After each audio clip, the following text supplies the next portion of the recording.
Recording in progress. Assalamualaikum warahmatullahi wabarakatuh. Selamat sore. Perkenalkan, nama saya Resti Alpiani dengan nomor induk mahasiswa 240301010075, Program Studi Akuntansi Universitas Cyber Asia. Pada kesempatan ini, saya akan mempresentasikan materi ujian akhir semester mata kuliah Ekonomi Makro dengan topik analisis inflasi dan pengangguran serta dampaknya terhadap perekonomian. Mari kita mulai dari pembahasan tentang inflasi. Inflasi adalah kondisi ketika harga barang dan jasa secara umum mengalami kenaikan secara terus-menerus dalam jangka waktu yang panjang. Hal ini biasanya terjadi karena ketidakseimbangan antara jumlah uang yang beredar dan jumlah barang di pasaran. Akibatnya, nilai uang menurun dan daya beli masyarakat ikut berkurang. Penyebab inflasi analisis ADAS. Secara analisis agregat demand atau permintaan agregat dan agregat supply atau penawaran agregat, inflasi dapat disebabkan oleh beberapa hal. Pertama, pergeseran kurva AD, yaitu ketika permintaan barang naik tetapi penawarannya tetap.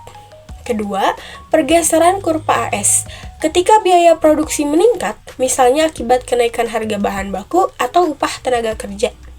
Ketiga, imported inflation, yaitu inflasi akibat kenaikan harga barang impor yang mempengaruhi biaya produksi dalam negeri. Penggolongan inflasi. Inflasi dapat digolongkan berdasarkan laju kenaikan harga, yaitu inflasi ringan.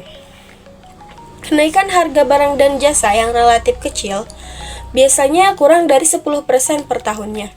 Dampaknya terhadap perekonomian masih dapat dikendalikan. Kedua, inflasi sedang atau sederhana. Kenaikan harganya cukup tinggi, bisa mencapai 10-30% per tahun. Inflasi ini mulai mempengaruhi daya beli masyarakat. Ketiga, inflasi tinggi. Kenaikan harga mencapai 30-100% per tahunnya. Inflasi ini dapat menimbulkan ketidakstabilan ekonomi yang serius. Keempat, hiperinflasi. Kenaikan harga yang sangat tinggi, bahkan bisa ratusan persen dalam setahun.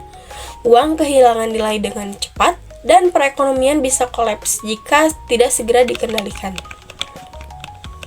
Selain itu, penggolongan juga bisa berdasarkan penyebabnya seperti demandful inflation, inflasi yang terjadi karena permintaan barang dan jasa meningkat secara drastis, sedangkan penawarannya tetap dan terbatas.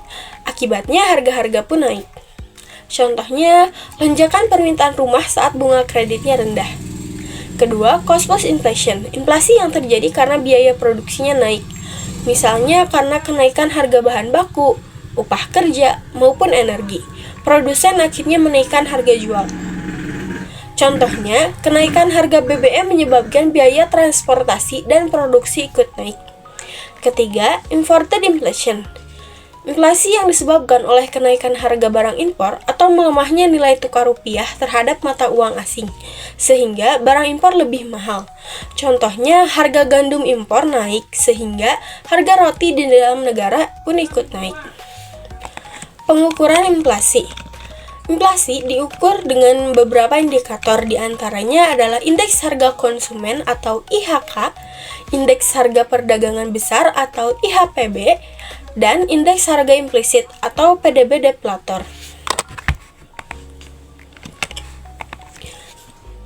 Kebijakan mengendalikan inflasi. Untuk mengendalikan inflasi, pemerintah bisa menggunakan kebijakan moneter dan fiskal. Kebijakan moneter dan dapat berupa tight money policy atau kebijakan uang ketat, yaitu dengan menaikkan suku bunga atau memperbaiki nilai tukar mata uang. Sedangkan kebijakan fiskal bisa dilakukan dengan menekan pengeluaran pemerintah dan menaikkan pajak untuk mengurangi konsumsi masyarakat.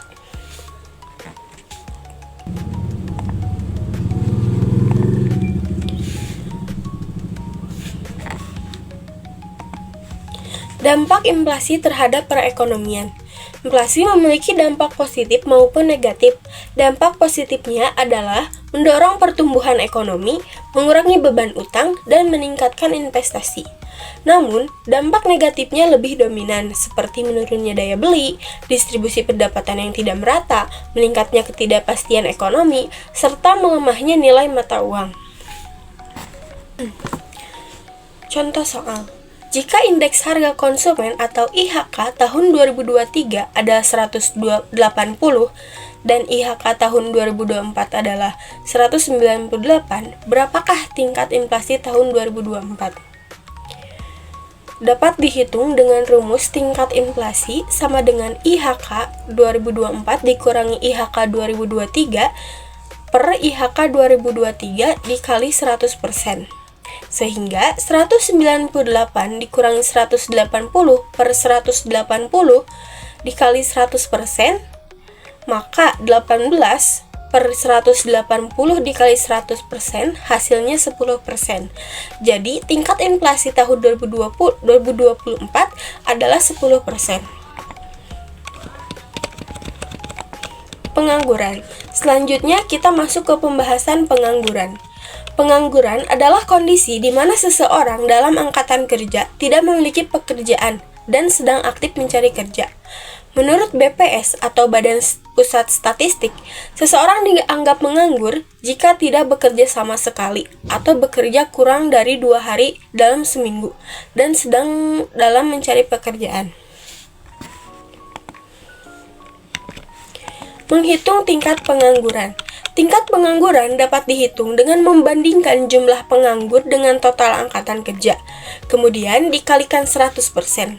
Ada juga istilah tingkat partisipasi angkatan kerja untuk melihat proporsi penduduk yang bekerja atau masih mencari pekerjaan. Jenis pengangguran. Jenis pengangguran dapat dibedakan berdasarkan penyebabnya. Ada pengangguran friksional, pengangguran sementara yang terjadi saat seseorang sedang mencari pekerjaan baru atau berpindah kerja. Pengangguran siklis yang terjadi karena penurunan kegiatan ekonomi atau resesi. 3. Pengangguran struktural. Pengangguran akibat ketidaksesuaian keterampilan tenaga kerja dengan kebutuhan industri.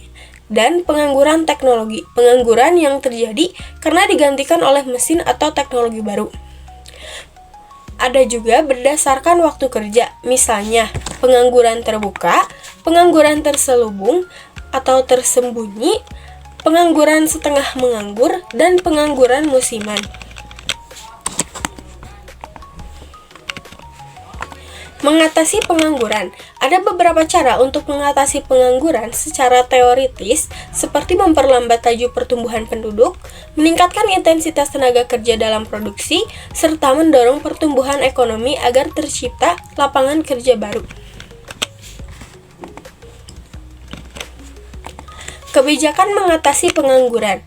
Untuk mengatasi masalah pengangguran, pemerintah dapat menerapkan berbagai kebijakan, baik secara moneter maupun fiskal. Pertama, melalui kebijakan moneter, pemerintah dapat meningkatkan jumlah uang beredar. Tujuannya adalah untuk menurunkan tingkat suku bunga, sehingga masyarakat dan pelaku usaha terdorong untuk berinvestasi. Investasi yang meningkat akan membuka lebih banyak lapangan pekerjaan dan mendorong pertumbuhan ekonomi. Kedua, lewat kebijakan fiskal. Pemerintah dapat meningkatkan pengeluaran seperti dengan membangun infrastruktur atau proyek padat karya yang dapat langsung menyerap tenaga kerja. Selain itu, penurunan pajak juga bisa menjadi strategi untuk mendorong konsumsi dan investasi, sehingga permintaan terhadap tenaga kerja meningkat. Secara keseluruhan, kombinasi dari kebijakan fiskal dan moneter yang tepat dapat menciptakan lapangan kerja baru, mempercepat pertumbuhan ekonomi, serta mengurangi tingkat pengangguran secara signifikan.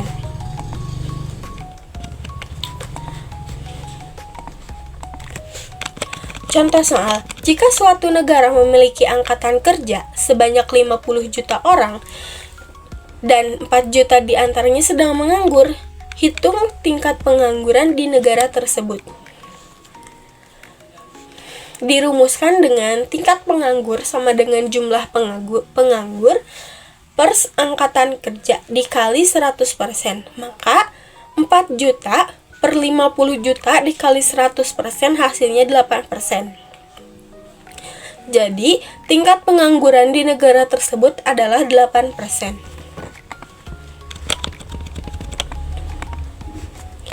Dampak pengangguran.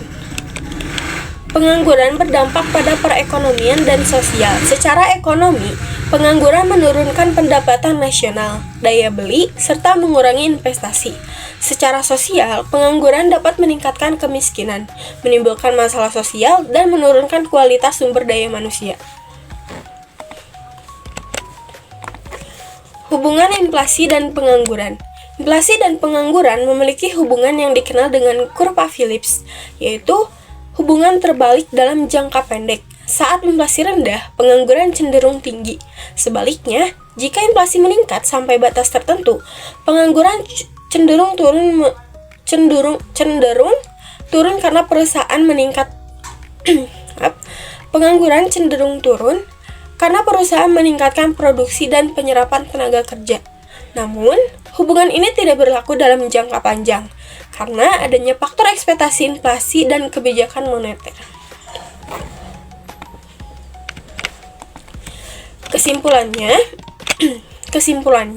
inflasi dan pengangguran ada dua indikator yang penting yang saling berkaitan. Inflasi moderat bisa mendorong pertumbuhan ekonomi, tetapi inflasi tinggi merusak daya beli dan kestabilan ekonomi. Sebaliknya, pengangguran tinggi mengurangi pendapatan nasional dan daya beli masyarakat. Oleh karena itu, dibutuhkan kebijakan moneter dan fiskal yang tepat untuk menjaga keseimbangan keduanya.